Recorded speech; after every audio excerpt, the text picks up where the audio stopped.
are back with former Husky quarterback and co-founder of Passing Time Wine. I was kind of hoping you'd bring a little wine with us, Paul. I know.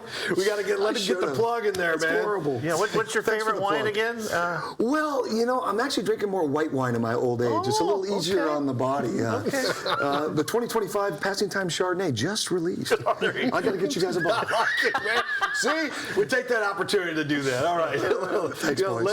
Let's talk about a guy who's getting finer as he gets a little bit older here, Damon Huard. We're talking about Aaron Rodgers, a guy that's just hanging on. He's 42 years old. Yeah. He's going to play for the Steelers this year, Damon. Yeah. How impressive is it still that he's still playing quarterback in the NFL at his age? It's pretty awesome. Are you kidding me? I mean, there's not many people play past the age of 40. We think of Tom Brady getting to 45. Our dear friend Warren Moon at 44, in an age when they actually hit the quarterback in the head and drove him into the concrete ground. But certainly Aaron Rodgers at 42. And even last year, you look at his numbers, unbelievable. And this is a guy who, much like Sam Darnold, I'd like to know his spin rate on his spiral, because he spins it as good as anybody to ever play the game. You know, put Matt Stafford up there too.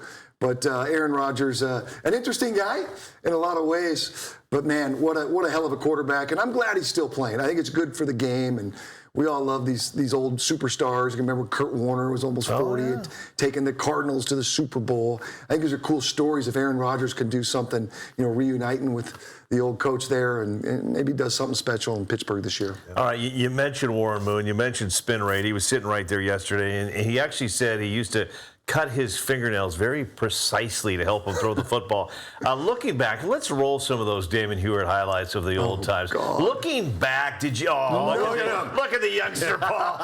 Did you do anything, you know, from Puyallup to UW to the NFL to help you throw the football better? You know, whether it was clipping the fingernails a certain way. You know, I did love to just kind of lay in my bed and just kind of like, you know, just snap that wrist and just think about that ball coming off your pointer finger and, you know, just barely touching the top of the ceiling. But, yeah, you know, Brock and I would get after it all the time. And I'll be honest, he threw a better spiral than me. And when it comes off that left hand, it's a little different than the right hand. It's kind of pretty. You know, it's kind of pretty. Now, he couldn't take a hit as good as me.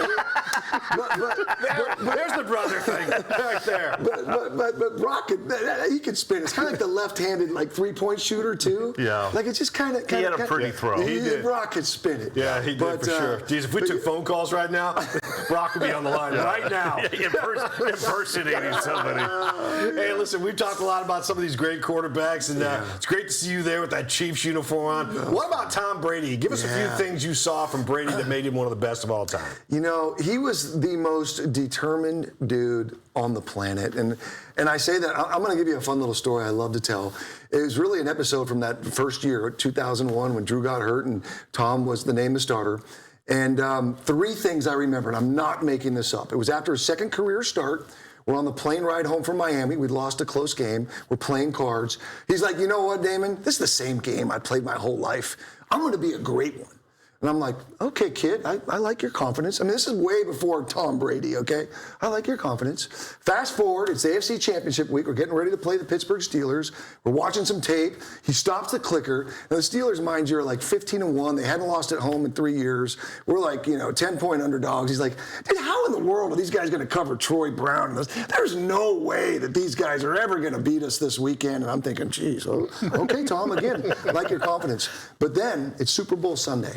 It's a couple weeks later, and we're sitting in the locker room pregame, just like this. And he goes, Damon, do you have any idea what it's going to feel like to be world champs in 3 hours? And at this point, man, I'm a believer. But that's taking you into the mindset of a champion, into Tom Brady. He's determined. He believes it. He sees things before they happen. And so I love telling that story about Tom, because that was before Tom. But that's how he knew, he believed in himself, and the great ones always do. I got chills. I seriously got chills over here, man. I'm ready to go play, Paul. You know, we were the biggest underdogs in Super Bowl history that game. We were 14-point underdogs to the greatest show on turf, the St. Louis Rams. And he got hurt in that Pittsburgh game, rolled his ankle, and there was question whether he was going to play or not. Oh, he was playing in that game. But that's the confidence that the great ones have. Yeah, great story, great stuff from Damon Huard.